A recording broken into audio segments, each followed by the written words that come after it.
드리고자 하는 것은 추미애 장관 뜻대로 되지는 않을 거라는 겁니다. 사실상 지금 많은 국민들이 검언유착의 끝이 어떻게 됐는지 잘 알고 계시죠. 불과 그게 몇 달 전입니다. 그런데 똑같은 짓을 지금 추미애 장관이 라임 사태를 통해서 반복하려고 하니까 어느 국민이 그거에 속겠습니까? 오늘 저는 영상을 통해서 추미애 장관이 지금 보좌하고 있는 김봉현 전 회장의 그런 식의 주장이 얼마나 허구맹랑한 것인지 그 실체를 낱낱이 전달드리고자 합니다. 어떤 내용인지 같이 한번 좀 보시죠. 김봉현 전 회장의 옥중 편지가 큰 논란이 되고 있습니다. 옥중 편지에서 주장한 것은 간단합니다. 검찰이 자신을 위해 가지고 호의를 베풀었고 그리고 그 과정에서 비리가 있었다라는 것인데요. 저 편지는 옥중 편지입니다. 김봉현 전 회장은 한마디로 얘기해서 수많은 사람들에게 피해를 끼친 그 사건에 대한 피의자입니다. 정상적인 국가였다라고 한다면은 피의자의 말을 퍼나르면서 그것이 마치 사실인 양 그렇게 조치를 취하지는 않겠죠. 그러나 잘 아시는 것처럼 문재인 정부는 정상국가가 아닙니다. 피의자의 지금 일방적인 주장을 가지고 추미애 장관은 다시 한번 지휘권을 발동했습니다. 윤석열 검찰총장의 라임 수사권도 박탈했죠. 검언유착 때와 동일하죠. 피의자의 일방적인 주장, 편지를 통해가지고 녹취를 통해가지고 확인되지도 않은 증거도 없는 일방적인 주장을 통해가지고 윤석열 검찰총장을 몰아내려고 합니다. 그리고 그거를 동시에 정치적인 목적으로 이용을 합니다. 추미애 장관은 다음과 같은 정치적인 메시지를 내놨습니다. 윤석열 검찰총장의 출석 전날 대검이 국민을 기망했다라고 하면서 윤석열 검찰총장이 사과를 했어야 된다. 이런 메시지를 내놨습니다. 아무런 증거도 아무런 근거도 없지만 피의자의 말이 일방적인 사실인 것처럼 그거를 바탕으로 해서 저런 식으로 정치적으로 몰아갑니다. 자, 그런데 이번에는 윤석열 검찰총장도 좀 다른 것 같습니다. 대검찰청 쪽에서는 허위사실 공표, 추 장관을 수사해야 된다. 이런 입장까지 내놨습니다. 철저한 수사를 지시하였음에도 이와 반대되는 법무부의 발표는 전혀 사실에 근거하지 않은 내용으로 검찰총장에 대한 중상모략과 다름없다. 이렇게 강도 높은 메시지를 내놨습니다. 윤석열 검찰총장의 입장이 분명히 바뀌었습니다. 검언유착 당시에 윤석열 검찰총장은 굉장히 소극적인 모습을 보였습니다.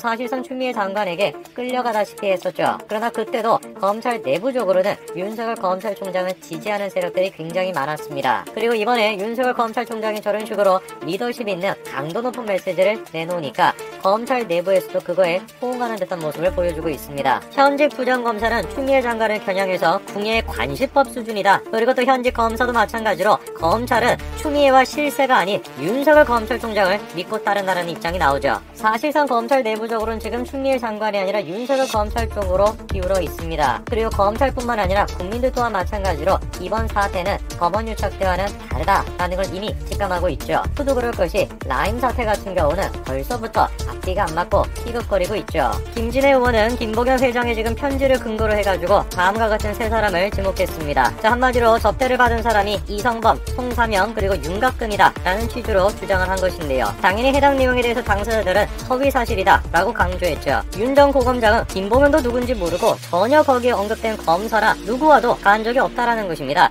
명백한 허위사실이라 그 책임을 묻겠다라는 것이고 송 전 지검장도 마찬가지로 사실이 아니다라는 입장을 내놓고 있습니다. 검언유착도 마찬가지였습니다. 당시의 당사자는 한동훈 검사장이었죠. 한동훈 검사장도 무슨 소리를 지금 하는 것이냐, 피의자의 말을 듣고 일방적으로 나를 갖다가 좌천시켜가지고 되겠냐 하소연을 했습니다. 그런데 검언유착 때와 라임 사태 때 조금 다른 점이 한 가지가 있죠. 바로 김봉현 회장이 직접 나서가지고 그건 아니다 라고 선을 그었다라는 것입니다. 이번 라임 사태 때 같은 경우는 검언유착에 비해가지고 여당 의원 쪽에서 강력하게 밀어붙이지 못하는 듯한 모양새를 보이고 있습니다. 눈치가 빠른 여당 의원들은 지금 김봉현 씨의 주장에 대해 가지고 그렇게 살을 붙이지 못하고 있습니다. 눈치 없는 사람들, 대표적으로 추미애 장관, 그런 사람들만 지금 신나가지고 거기에 살을 붙이고 있는데 그 결과가 어떻게 될지는 뻔하죠. 그래서 이번에 라임 사태를 가만히 보게 되면은 여당 의원들이 주도를 해가지고 끌고 가고 있는 것이 아니라 김봉현 전 회장이 직접 나서가지고 사건 자체를 키우고 끌고 나가는 듯한 그런 모양새를 보이고 있습니다. 김봉현 회장은 시기에 맞춰가지고 2차 지금 자필 옥중 입장문을 공개를 했습니다. 자, 이번에 2차 옥중문에서 주장하는 것은 간단합니다. 검찰로부터 자신이 구체적인 어떤 조력을 받았다라고 하는 것이 공개가 됐는데요. 김 전 부회장은 검찰이 본인은 물론 이종필 전 라임자산운용 부사장의 도피를 도왔다라는 주장을 했습니다. 작년 12월 구속영장이 청구가 되니까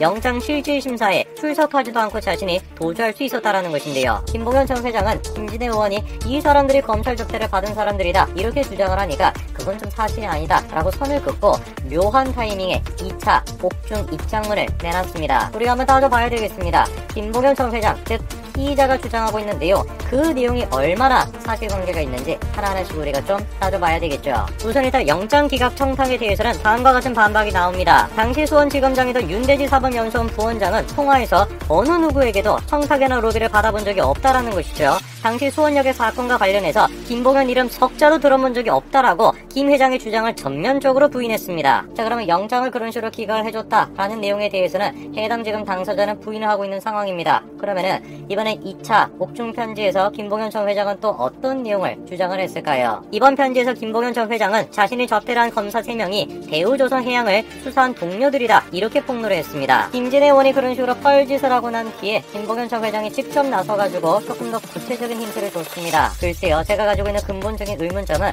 저런 식으로 힌트를 줄 것이 아니라 정말로 해당 접대한 검사가 누군지 안다면은 이름을 밝히면 되는 것이지 뭐하러 저렇게 피곤한 일을 하는지 모르겠습니다. 뭐 이유가 간단한 거 아니겠습니까? 진실이 아니기 때문에 그런 것이겠죠. 김 전 회장은 지난 편지에서 검사에게 접대를 한 사실이 확실한 사실이라고 다시 한번 주장을 했습니다. 지난번 편지에서 A 변호사의 소개로 청담동에서 검사들에게 1000만원 상당 접대를 했다라고 했거든요. 하지만 A 변호사는 뭐라고 지금 얘기를 합니까? 전직 검찰 출신 변호사는 있었지만 그 자리에 현직 검사는 한 명도 없었다라고 반박했죠. 김봉현 전 회장이라는 사람이 직접 나서가지고 지금 사건 자체를 이리 끌고 저리 끌고 가고 하고 있습니다. 심지어 이번에는 구체적으로 윤석열 검찰총장을 지목해가지고 다음과 같이 얘기를 했죠. 국감을 하루 앞두고 김봉현 전 회장이 뭐라고 합니까? 백두사 호랑이 윤석열이 검찰의 감찰을 멈췄다라는 것이에요. 김 전 회장은 윤 총장이 대검 감찰부에 전화를 해가지고 야, 감찰은 조직을 깨라고 있는 게 아니라 지키라고 있는 거야 라고 한마디를 하자 감찰을 멈췄다라는 일화를 검찰 관계자로부터 들었다 이렇게 얘기합니다. 여기서 우리가 주목해야 되는 부분이 뭐겠습니까? 그런 식의 일화를 검찰 관계자로부터 들었다, 한마디로 얘기해서 뇌피셜이죠. 그런데 그 뇌피셜을 기반으로 해가지고 김봉현 전 회장이 다음과 같이 주장을 합니다. 모든 검찰 수사관들의 존경을 받고 백두사 호랑이처럼 추상같이 호령하는 분의 영리를 건드린 게 아닌가 하는 엄청난 두려움이 밀려와서 심적으로 괴롭다라는 것이에요. 그런 검찰로 조사를 받으러 걸어 들어가야 하는 현실이 과연 합당하냐 이렇게 주장을 합니다. 무슨 근거로? 아무런 근거가 없어요.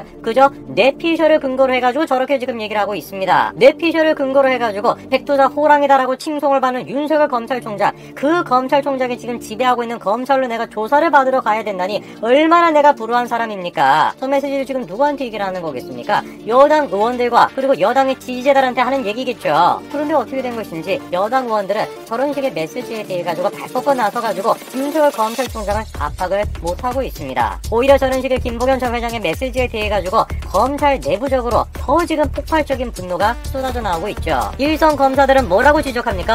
허무맹랑한 주장이라는 것이에요. 김 전 회장은 한마디로 피의자라는 것인데 그 피의자가 의인처럼 포장되는 상황이 말이 안 된다라는 것입니다. 검찰 고위 간부가 뭐라고 합니까? 윤 총장과 가깝다라고 주장하는 사람의 말을 김 전 회장이 모두 믿고 윤 총장이 검찰의 모든 일에 관여한다라고 주장하는 것이 황당하다라는 것이죠. 검언 유착도 그런 것이고 라임 사태도 그런 것이고 뇌피셜을 기반으로 해서 그냥 뇌피셜도 아니에요. 피의자의 지금 뇌피셜입니다. 아무런 근거나 아무런 증거도 없고 자기가 그렇게 들었다 이게 다예요. 정상적인 국가라고 한다면은 이런 식의 피의자의 말에 대해 가지고 진실인 것처럼 그런 식으로 보도할 수 있겠습니까? 검언 유착 때는 그랬죠. 그래서 KBS가 됐건 MBC가 됐건 피의자의 그런 식의 주장을